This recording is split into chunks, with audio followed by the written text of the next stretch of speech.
случай аз съм основателен и това не знам деталите, може да се подложи на цялото на македонското режим. Ама разпотрошени на всеки ден, ако явно замечате вода. Домакинското работение, погодово нормално векове и изгубени судски спор, че явното предприятие стрешилата, че нормално през сметки да са вода, които допълнително дойде, трябваше да си складат милионски суми за адвокатски трошици, ама и това влекло на домакинското работение на вода. Интересно, искам това се закупите на вода, това се към изпълнително, но не е фактурирано. Изпитваната му установяват на ниво от 20%. Купля инвестицията от тези за 8 милиони евро кредит от края на банката и 70% от изголемуване на цената на вода. Сега не тук е речи за ова подрачие, съвсем нормално е да имаме 50% загуби. Аз подкрепям со статистички податоци и кажем дека не е баш съвсем нормално и дека не се повърш така бил. Како пример, и от този период имам податоците, жал ми ще ги нямам предходно. Ќе посочам дека во 2005 година биле преработени 13,9 милиони метри кубни, изпоръчени 13 милиони, фактурирани 7,7. Или загубите на вода, изпорачана, нефактурирано, изнесуваат само 40%. Значи годината на преод от СДСМ, пардон, 2005-та. Преод от СДСМ колко българата вода. Продължуваме понатам.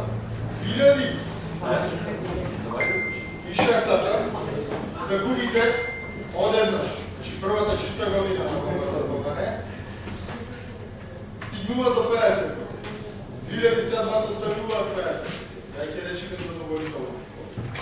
2008-та 55%, 2009-та 59%, 2010-та 64%, 2011-та 55%, 12-та 55%, 13-та около 55%, за конечна 2014-та паднат на 50,3% и минатата година имаме 49,6%. И повторно ќе речем. Во меѓувреме, го земавме кредитот, секоја година и покрај през периода си ја плаќаме каматата, ја поскапиме водата, цената на водата за 70%, ја соромашихме граѓаните на општина Битола, а загубите и понатаму никако да се вратат на 40% од 2004 година. Па ништо не е болет за нас. И то влекло во делот на домакинското работење. Скада имаме, заборев скада. Хајде да се. А скадате со собствени средства, не откајате кредити.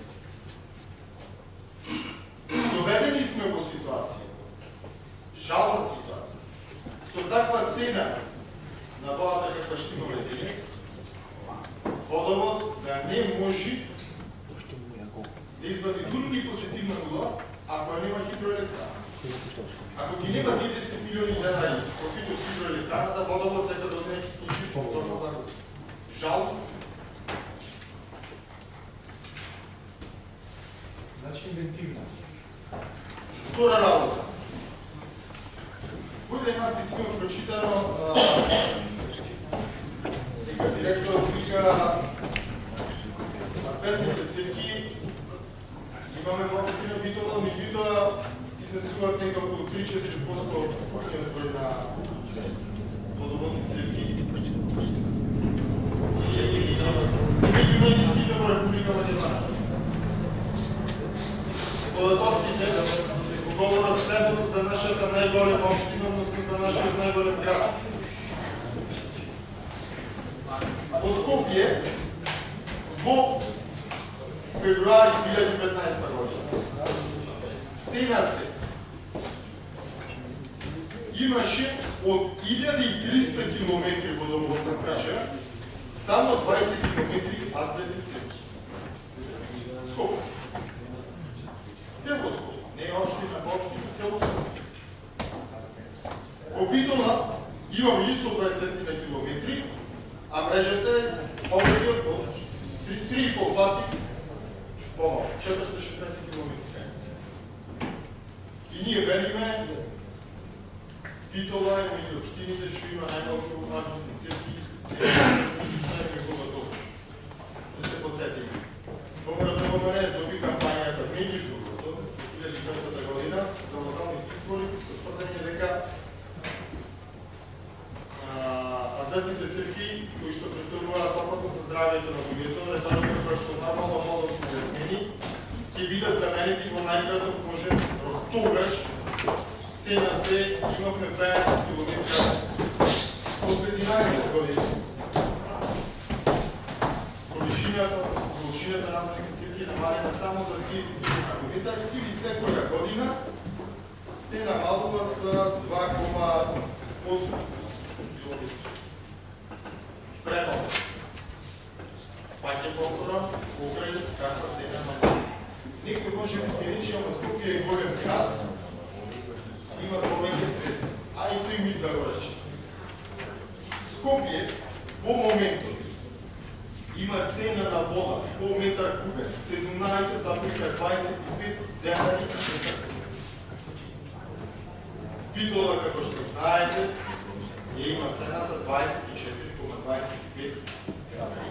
Или ние имаме 40% по-висока цена од Скопје. Да нема забуна, некаде може би ќе сретните дека во Скопје цената е 4,8 денари. Забуната негува во тој дел, затоа што Скопје има едно јавно комунално предпријатие за водовод и канализација. Влезена е во таа цена и канализација и водоводот.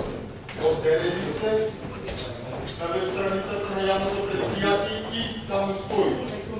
Канализацијата се плаќа со 10,55 денари по метар кубен, 12,14 денари по метар кубен, а водата се 11,55 или купно 29,39 денари по метар кубен. Да, имаат од нашата поска. Штете што тука не е директорот за нашата збирна цена изнесува односно мината збирна 29,39. И покрај тоа, ќе повторам, Скопје останува со 20 км азбестни цевки. И уште една работа, што е нормално во делот на техничките загуби, односно во загубите не би ги нарекол технички загуби, повеќе сакам да ги нарекол загуби испорачано, не фактурирано. И сум сигурен јас дали се работи за технички загуби или за некој друг вид на загуби. Работи за кражба, а не се технички загуби. Значи, испорачено, не фактурирано. Во Хрватска, во овој момент, просекот изнесува 40%. Ние имаме 50%. Над тој просек. Каква е регулативата во светски рамки? Најдобро може би зборува податокот дека Светска банка препорачува за одржливост на водоводниот систем загубите да бидат максимум до 20%. Регулативите на Европската унија се уште ги препорачуваат загубите да не надминуваат над 15%. Дека Германија, Данска и Јапонија се по 10%. Се слага. Ние не можеме да се мериме со нивните финансиски капацитети и можности. Далеку се. Меѓутоа повторно ќе речам, после милиони собрани од граѓаните со поскапување на водата, после милиони земени кредити од комерцијални банки и од КФВ банката, ние не можеме да се вратиме на нивото од 40% што ги имавме како загуба на испорачана, нефактурирана вода во 2005 година. Сакам директор да ми одговори зошто е тоа. Благодарам. Благодарам.